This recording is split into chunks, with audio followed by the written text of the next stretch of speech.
मी अक्षय शिंदे आणि आपण पाहतात आपल्या हक्काचं चॅनेल ज्याचं नाव आहे चोराखळ नगरी।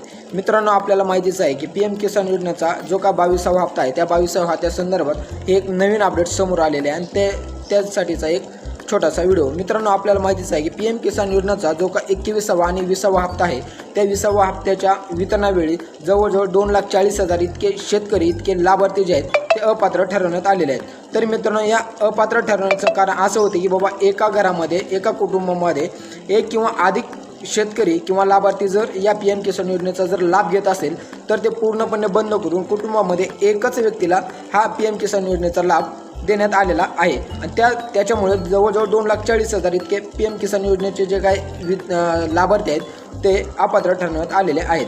तरी मित्रांनो, जर कुणाचा PM किसान योजनेचा हप्ता बंद झालेला असेल म्हणजे घरात एक किंवा अधिक जर लाभ घेत नसेल तरीही तुमचा जो काय PM किसान योजनेचा जो काय हप्ता आहे तो हप्ता जर बंद झाला असेल तर मित्रांनो, तुमच्यासाठी एक महत्त्वाची बाब म्हणजे एक मॅन्युअली फॉर्म आहे फिजिकल व्हेरिफिकेशन। त्यासाठी एक मॅन्युअली फॉर्म आहे, तो मॅन्युअली फॉर्म भरून तुम्हाला तिथं Aadhaar card, farmer ID, bank passbook आणि तुम्हाला तिथं जे काय माहिती आहे ते माहिती भरून तुम्हाला तो फिजिकल व्हेरिफिकेशनसाठी फॉर्म आपल्या गावामधील तलाठी ऑफिस किंवा ग्रामसेवक यांच्याकडे तुम्हाला ते सुपूर्द करायचं आहे म्हणजे फिजिकल व्हेरिफिकेशनसाठी। आणि ते फॉर्म भरून दिल्यानंतर फिजिकल व्हेरिफिकेशन झाल्यानंतर तुम्हाला PM किसान योजनेचा जो का लाभ आहे, जो का पुढचा हप्ता येणार आहे तो मिळण्याची शक्यता आहे। तर मित्रांनो, अजून याच्यामध्ये 22व्या हप्त्याचे अजून एक महत्त्वाची अपडेट ती म्हणजे 20 आणि 21मध्ये जर फार्मर ID असेल तर तुम्हाला PM किसान योजनेचा लाभ भेटणार आहे असे जाहीर आव्हान केलं होतं। आणि त्या संदर्भात आता जर 22व्या हप्ता जर तुम्हाला पाहिजे असेल तर तुमच्याकडे फार्मर ID असणं खूप महत्त्वाचं आहे।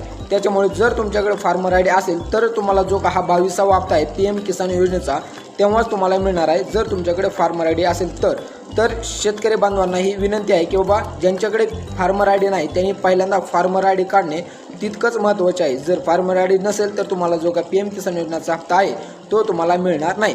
तर मित्रांनो, जे काय मी आता म्हटलं तुम्हाला फिजिकल व्हेरिफिकेशनचा फॉर्म, तो फिजिकल व्हेरिफिकेशनचा फॉर्म जे आहे ते आपल्या डिस्क्रिप्शन बॉक्समध्ये ते तुम्हाला फॉर्मची लिंक भेटेल आणि त्या लिंक भेटल्यानंतर त्याच्यामध्ये तुम्हाला ते फॉर्म ओपन करून ते प्रिंट काढून तुम्हाला ते आधार कार्ड, बँक पासबुक आणि त्याच्यामध्ये जे काय कागदपत्र दिलेले आहेत ते कागदपत्र तुम्हाला तिथे जोडायचे आहेत आणि तो फॉर्म तुम्हाला तलाठी ऑफिस किंवा ग्रामसेवक यांच्याकडे द्यायचा आहे। तर मित्रांनो, जवळजवळ जो काय 22वा हप्ता आहे तो 22वा हप्ता जवळजवळ 22 किंवा 23 फेब्रुवारीच्या नंतर हे तुम्हाला येण्याची शक्यता आहे। म्हणजे PM किसान योजनेचा हप्ता जो आहे तो 22 फेब्रुवारी किंवा 23 फेब्रुवारी याच्या आतमध्ये येण्याची शक्यता आहे। तर मित्रांनो, चला तर भेटूया एका नवीन व्हिडिओमध्ये, तोपर्यंत धन्यवाद।